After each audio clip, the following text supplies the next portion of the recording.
আইনশৃঙ্খলা পরিস্থিতি নিয়ে রাজধানীর আব্দুল গনি রোডে ব্রিফ করছেন পুলিশ মহাপরিদর্শক আলী হোসেন ফকির। সরাসরি চলে যাচ্ছি তার বক্তব্যে। পুলিশের রিঅ্যাকশন টাইম ন্যূনতম পর্যায়ে নিয়ে আসা হবে। চাঞ্চল্যকর কোনো ঘটনার সাথে সাথে গুরুত্ব দিয়ে তাৎক্ষণিকভাবে ঘটনাস্থল পরিদর্শন, যথাযথ আইনি পদক্ষেপ নেওয়া হবে। গণধর্ষণ, ধর্ষণ সহ নারীর প্রতি সহিংসতা রোধে কার্যকর ব্যবস্থা গ্রহণ করা হবে। আমরা সিআইডিকে আরও আধুনিকীকরণের মাধ্যমে মামলা তদন্তের গুণগত মান বাড়াতে চাই। মামলার তদন্তকাজ দ্রুত সম্পন্ন করে প্রকৃত অপরাধীদের বিচার নিশ্চিত করতে আমরা অঙ্গীকারবদ্ধ।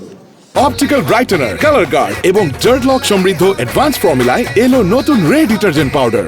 প্রিয় সাংবাদিকবৃন্দ, আর কিছুদিন পরই পবিত্র ঈদ উল ফিতর উদযাপিত হবে।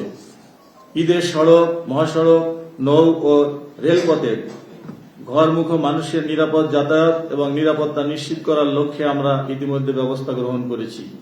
মহাসড়কে ডাকাতি, চাঁদাবাজি, ছিনতাই, দস্যুতা হতে দেওয়া হবে না। মহাসড়কে ডাকাতি রোধে হাইওয়ে পুলিশের পাশাপাশি জেলা পুলিশকে দায়িত্ব পালনের নির্দেশ দেওয়া হয়েছে। র্যাবও মহাসড়কে দায়িত্ব পালন করছে। দেশের প্রধান প্রধান মার্কেটে নিরাপত্তা জোরদার করা হয়েছে। চুরি, ছিনতাই রোধে কার্যকর ব্যবস্থা গ্রহণ করা হয়েছে।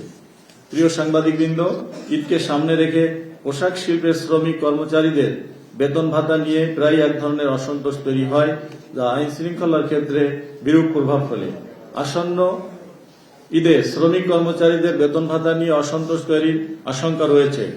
এমন গার্মেন্ট শিল্প প্রতিষ্ঠান চিহ্নিতকরণের পাশাপাশি শ্রমিক নেতা, মালিক, বিজিএমই, বিকেএমইর সাথে সমন্বয়ের মাধ্যমে সমস্যা সমাধানের প্রয়োজনীয় উদ্যোগ গ্রহণ করা হয়েছে। ইতিমধ্যে গতকাল স্বরাষ্ট্রমন্ত্রী মহোদয়ের নেতৃত্বে স্বরাষ্ট্র মন্ত্রণালয়ে আপনারা সেখানে ছিলেন, আপনারা সেখান থেকেও ব্রিফিং পেয়েছেন। এছাড়া উগ্র মৌলবাদীদের উত্থান রোধে আমাদের সজাগ ও নজরদারি বজায় থাকবে। প্রিয় সাংবাদিক ভাইয়েরা, আমরা বিশ্বাস করি জনগণ রাষ্ট্রের মূল শক্তি। তাই আমরা সবসময় জনগণের পাশে থেকে তাদেরকে সর্বোচ্চ সেবা প্রদানে বদ্ধপরিকর। আপনাদের সুচিন্তিত মতামত, পরামর্শকে অগ্রাধিকার দিয়ে একটি দক্ষ, জনবান্ধব, প্রযুক্তি নির্ভর, জবাবদিহিমূলক পুলিশ গঠনের ব্যবস্থা গ্রহণ করা ইতিমধ্যে হয়েছে।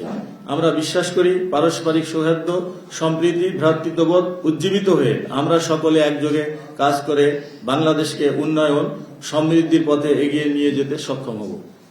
বাংলাদেশ পুলিশের আইজিপি হিসাবে দায়িত্ব পালনকালে আমি আপনাদের মাধ্যমে দেশের সম্মানিত নাগরিকগণের আন্তরিক সহযোগিতা কামনা করছি। প্রিয় সাংবাদিকবৃন্দ, বাংলাদেশ পুলিশের সকল ইতিবাচক কার্যক্রম আমরা সবসময় গণমাধ্যমের সার্বিক সহযোগিতা পেয়ে আসছি।